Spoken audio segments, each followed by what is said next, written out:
TDS Ravichandran, நீங்கள் எப்படி பார்க்குறீங்க? யாருக்கு இது ஒரு பெரிய பாதிப்புன்னு நினைக்கிறீங்க? இல்லை, போட்டி வந்து திமுகவுக்கும் தவகவுக்கும் தான் அப்படிங்கிறது வந்து ஆளுங்கட்சியாக இருந்த திமுகவுக்கும் ஆளுகின்ற கட்சியான தவகவுக்குங்கிற அடிப்படையில் நீங்கள் எடுத்துக்கலாம். சில கருத்துக்களை நான் மறுதளிச்சிடுறேன். அதிமுக வந்து 40 தொகுதிகளில் தான் 3வது இடத்துக்கு வந்திருக்கு. தவேகா வந்து 48 இடங்களில் 3வது இடத்துக்கும், திமுக 37 இடங்களில் 3வது இடத்துக்கும் வந்திருக்குங்கிறது தான் நான் பார்த்த ஸ்டாட்டிஸ்டிக்ஸ். இப்போ வந்து ஒரு ஆட்சிக்கு வந்துட்டார், நாம்ளும் கணிக்க தவறணும். தொடர்ந்து தவேகா வந்து 20% மேலே வாக்கு வராது, ஒரு தொகுதி கூட வெற்றி பெறாதுங்கிற அடிப்படையில் தான் பேசிக்கிட்டு இருந்தோம். நாம்ளும் ஜன்னலை திறக்கல, எதிர் வீடு பக்கத்து வீடெல்லாம் தெரிஞ்சுக்கல. அதுதான் உண்மையான ஒரு விஷயம்.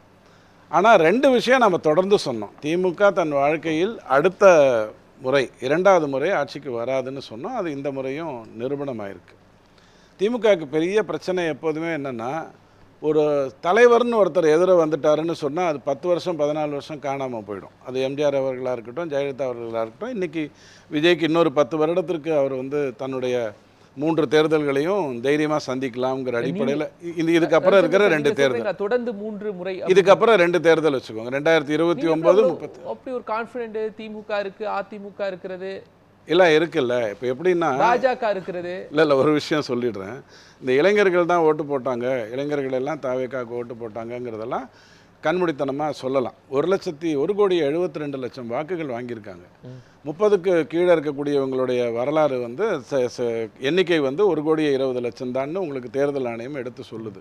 அப்போ மீதி 50 லட்சம் வாக்கு எங்கேருந்து வாங்கினாங்க? அவங்க சித்தப்பா, அவங்க மாமனார் அப்படின்னு வாங்கிட்டாங்களா அப்படின்னு கேட்டால் அந்த இன்ஃப்ளூயன்ஸ் பண்ண முடிஞ்சதில்லை. அந்த மாதிரியான ஒரு ஆட்சியை தானே நம்ம கொடுத்துருக்கோம். 20 லட்சம் பேருக்கு நான் லேப்டாப் கொடுத்தேன் அப்படின்னு சொன்னால் அதில் 20 லட்சம் பேர் ஓட்டு போடலை அப்படிங்கிறது தான் திமுகவுடைய பிரச்சனையே. அது 2வது முறை வந்ததில்லைங்கிறது அது முதல்ல உணர்ந்துருக்கணும். உணர்ந்துட்டு தான் மற்ற விஷயங்களை செஞ்சுருக்கணும். நாங்கள்லாம் விஜய வாய்ப்பு இல்லைன்னு சொல்கிற மாதிரி சுனாமி அப்படின்னு தானே சொல்கிறாரு. இது உண்மையிலே சுனாமி தான், அதில் ஒன்றும் மாற்று கருத்து இல்லைங்க. தவேகாவை பொறுத்த வரைக்கும் அது வெற்றி பெற்றதுங்கிறது வந்து ஒரு 234 தொகுதியில் 120 மட்டும் ஃபோக்கஸ் பண்ணுவோம், மற்றதெல்லாம் பார்த்துக்கலாம் அப்படிங்கிற ஒரு ஸ்ட்ராட்டஜி வச்சு அவங்க பண்ணியிருந்துருக்கலாம். திமுக போன முறை அப்படி தான் பண்ணிச்சு. 3 லட்சத்துக்கு கம்மியாக இருக்கக்கூடிய தொகுதிகளில் தான் அது அதிகம் வென்றது. போன 2021 பார்த்தீங்கன்னா இதெல்லாம் ஃபோக்கஸ் பண்ணி அடிக்கிறது. இந்த தொகுதிகளில் மட்டும் கான்சன்ட்ரேட் பண்ணுங்கள், இங்கே 2 லட்சம் வாக்காளர்கள் தான் இருக்காங்க, அங்கே 15% பேரை நம்ம கரெக்டாக கவனிச்சுக்கிட்டோம்னா மேட்டர் முடிஞ்சிருங்கிறதெல்லாம் ஃபீல்டில் வந்து விளையாடாமல் ஃபீல்டுக்கு வெளியில் விளையாடுற ஒரு விஷயம். பொதுவான பார்வை வைக்கிறீங்க. இங்கே திமுகவுக்கு தாண்டி அதிமுகவுக்கு பெரிய இழப்பு இருக்கு. அதிமுகவுக்கு இழப்பு, பாஜகவால ஒரு இடத்துல மட்டும்தான் வர முடியும் அப்படிங்கிற ஒரு சூழல் உருவாச்சு. பெர்சன்டேஜ் கிட்டத்தட்ட 3% கீழே பாஜக கொண்டு போக வேண்டிய நிலைமை. இல்லை நான் சொல்லிடுறேன். அது அடிப்படையில் நீங்கள் ஒன்று புரிஞ்சுக்கோங்க. 2024 வாக்கு அப்படின்னா 2024 திமுக வாங்கியது 28% வாக்கு, அதிமுக இப்போ வாங்கியிருக்கிறது 24% வாக்கு. 4% வாக்கு தான் அவங்க இழந்திருக்காங்க. ஆனால் கூட்டணியில் கிட்டத்தட்ட காங்கிரஸ் ஒரு 7%, மற்றவங்கெல்லாம் 6% ஒரு சதவீதம்னு பெரிய இழப்பு இழந்திருக்காங்க. அதிமுகவை பொறுத்த வரைக்கும் அது 0.75% வாக்குகள் அதிகமாக வாங்கியிருக்கு 2024 விட. அதாவது 2024 அவங்களுடைய வாக்கு எண்ணிக்கை அப்படிங்கிறது வந்து 20 இருந்ததுன்னா இப்போ 21 0.75% வாக்குகள் அதிகமாக தான் வாங்கியிருக்காங்க. எங்கே தப்பாச்சு அப்படின்னு சொன்னால் பிஜேபியோடைய 11% அப்படிங்கிறது பெரிய அளவில் மைண்டு இது பண்ணக்கூடிய, அதாவது கலைக்கக்கூடிய விதமாக மாறி இருக்குங்கிறது தான் யதார்த்தமான ஒரு விஷயம். அவங்களோட 7% மிகப்பெரிய அளவில் பாதிப்பு கொடுத்ததுங்கிறது வந்து கண்கூடாவே நம்மளால் பார்க்க முடியுது. ஏன்னா 20+18 தான் 2024 இவங்க வாங்கின வாக்கு, அதிமுகவும் பிஜேபியும் சேர்ந்து வாங்கின வாக்கு. இப்போ 38 இல்லையே. ஆனால் அதில் அதிமுக வந்து அந்த வாக்குகளை அப்படியே வாங்கிடுச்சு. பிரச்சனை வந்து அதில் எந்த குழப்பமும் இல்லை.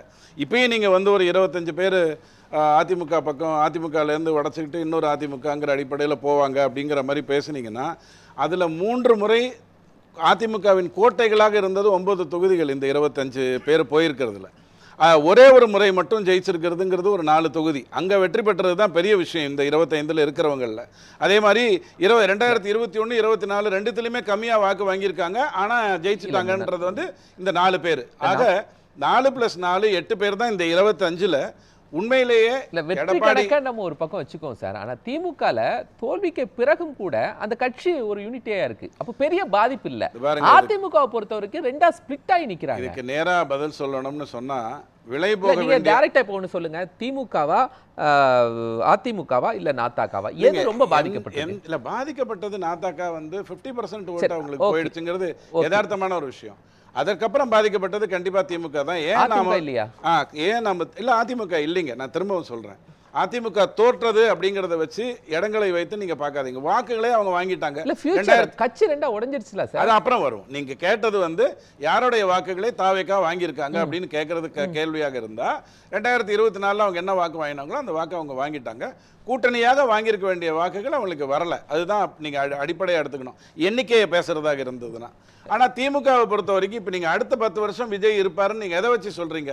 பெண்களின் வாக்கு அவருக்கு அதிகமா ஏன் கொண்டு வந்தா நம்பிக்கை வாக்கெடுப்பு வரையும் தான் நம்முடைய டாபிக். அந்த எந்த புள்ளியில் நம்ம பார்க்கிற போது அதிமுகவுடைய இன்னைக்குள்ள ஸ்டாச்சர் எப்படி இருக்குங்கிற வரைக்கும் நம்ம விவாதிக்கணும்.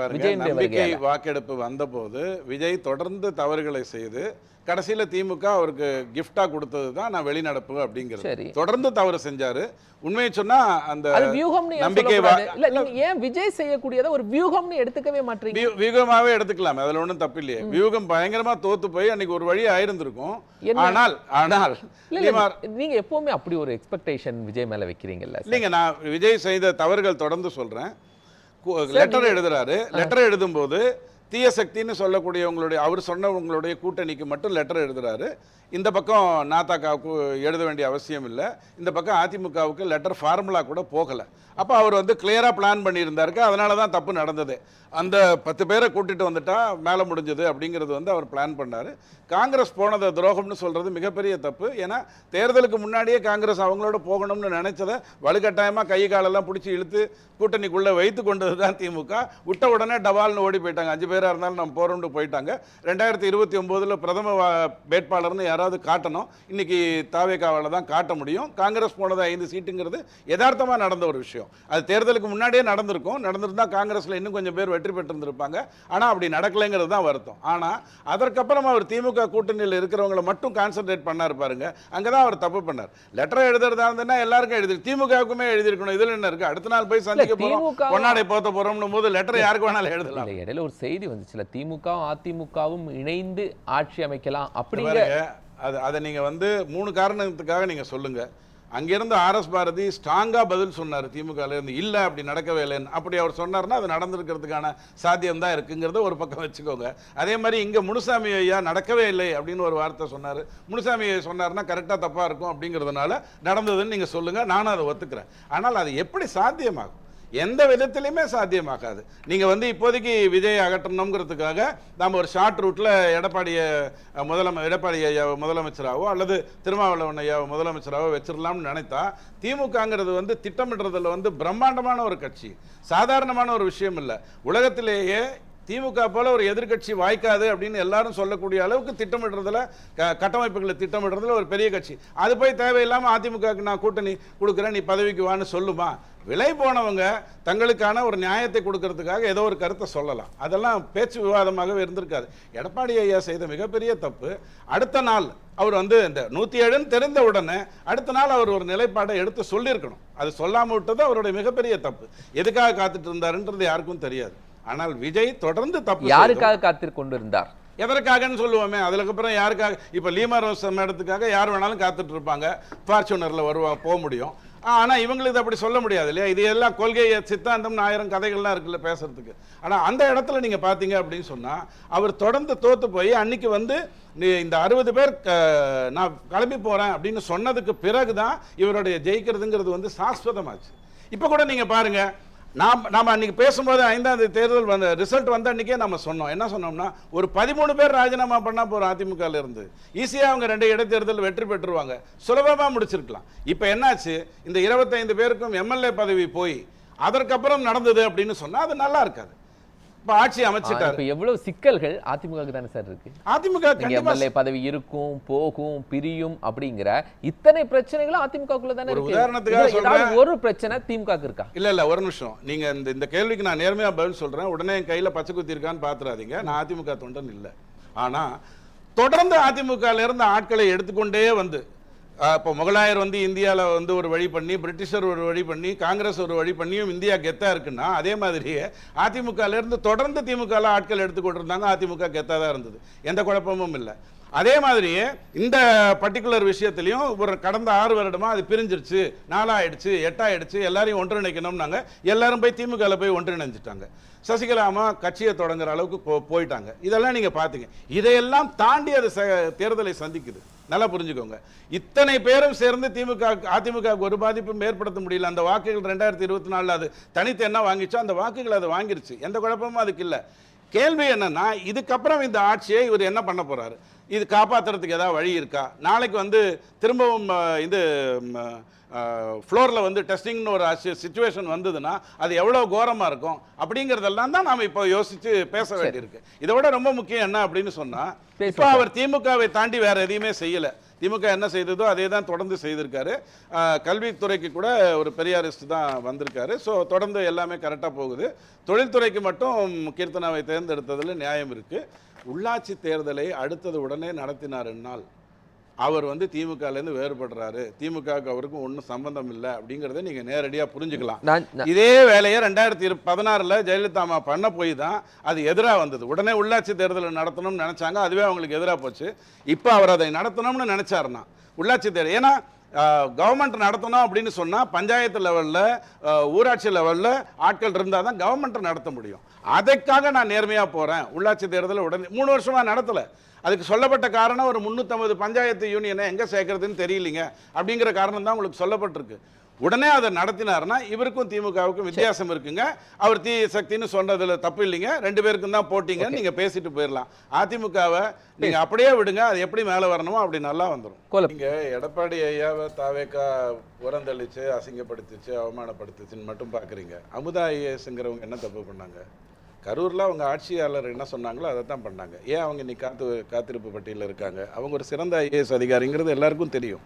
சொல்லப்போனால் மதுரையில் வந்து காசு கொடுக்குற விஷயத்தை வந்து ஓப்பனாக வெளியில் எடுத்துகிட்டு வந்து ஒரு தேர்தலில் மிகப்பெரிய புரட்சியை அமுதா ஐஏஎஸ் செஞ்சாங்க.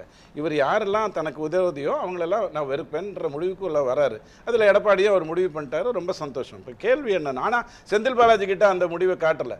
அவர் என்ன பண்ணணுமோ அந்த டேகிங்லாம் பண்ணுறதுக்கு செந்தில் பாலாஜி தாவேக்காக்கு என்ன பண்ணணுமோ அதை பண்ணிட்டு தான் இருந்தார். இப்போ கேள்வி என்னென்னா சார், கெஜ்ரிவால் கிட்ட நீங்கள் 20 வருஷம் பிஜேபி ஒன்றுமே ஏன் பண்ண முடியலன்னு கேட்டால் ஸ்ட்ரைட்டாக அவர் முனிசிபலில் போய் கை வச்சிட்டார். முனிசிபல் எலெக்ஷனில் ஜெயிக்கிறார். டெல்லியில் வந்து காங்கிரஸனுடைய வாக்கில் தான் ஆட்சி அமைக்கணும்னு ஒரு சூழ்நிலை வந்தது. மறுதேர்தல் வச்சாங்க, பெருசாக ஜெயிச்சார். அந்த கதையெல்லாம் அப்புறம் பார்ப்போம். ஆனால் ஸ்ட்ரெயிட்டாக முனிசிபலுக்குள்ளே வந்தார். விஜய் அதே மாதிரியே அடுத்த 10 வருஷம் 15 வருஷம் திமுகவை அதிமுகவை மீறி தாக்கு பிடிக்கணும்னு சொன்னால் ஃபஸ்ட்டு உள்ளாட்சி தேர்தலுக்குள்ளே வரணும். அந்த இடத்துல தன்னுடைய ஆளுமையை காட்டணும். இங்கே அது 3ஆவதுன்னு பார்த்துடக்கூடாது. அது ரொம்ப முக்கியம். அதை பார்க்கலன்னா அவரை ஈஸியாக அடிச்சுட்டு போயிடுவாங்க. இந்தி கூட்டணியிலிருந்து ராகுலை நீக்கிவிட்டால் நல்லா புரிஞ்சுக்கோங்க, காங்கிரஸுக்கு இங்கே வந்து தாவேக்காவை ராகுலுக்காக பேசணுங்கிற அவசியமே பிஜேபிக்கு கிடையாது. ஏன் கிடையாதுன்னா, இந்தி கூட்டணியிலிருந்து ராகுலை தள்ளி விட்டுற போகிறாங்க. இந்தியா முழுவதும் ராகுல் எங்கே தப்பு பண்ணாலும் அதுக்கு விஜய் பதில் சொல்லிட்டு இருக்க வேண்டிய அவசியம் அவருக்கு வரும். சுமையாக காங்கிரஸ் வந்து அவருக்கு மாறும். அதை நம்ம புரிஞ்சு கொள்ளணும். அந்த இடத்துல தான் தேசிய ஜனநாயக கூட்டணி தன்னுடைய வேலையை ஒழுங்காக பண்ணும். அதோட ரொம்ப முக்கியம், ஓபிஎஸ் ஐயா வீட்டுக்கு ஏன் போகலை அமித்ஷா? அதே மாதிரி தான் எடப்பாடி ஐயா வீட்டுக்கு இவர் போகலன்றார். ஓபிஎஸ் ஐயா இப்போ கட்சியை விட்டு நீக்கப்பட்டிருந்தார். கட்சியை விட்டு நீக்கப்பட்டிருந்த ஒருத்தருடைய வீட்டுக்கு போகணுங்கிற ஒரு சூழ்நிலை வரப்போறதில்லை. ஆனால் இங்கே சண்முகமோ மற்றவங்களோ கட்சியை விட்டு நீக்கப்படலை. ஓகே, 4 மணிக்கு அவங்க அதிமுக உடச்சிட்டான்னா அப்படின்னு சொன்னதுக்கு அப்புறம் திருமாவளவனுடைய லெட்டர் வந்து 4:15 4:30 வந்ததுங்கிறதெல்லாம் நாங்கள் பார்த்தோம். அதெல்லாம் நடந்துச்சு.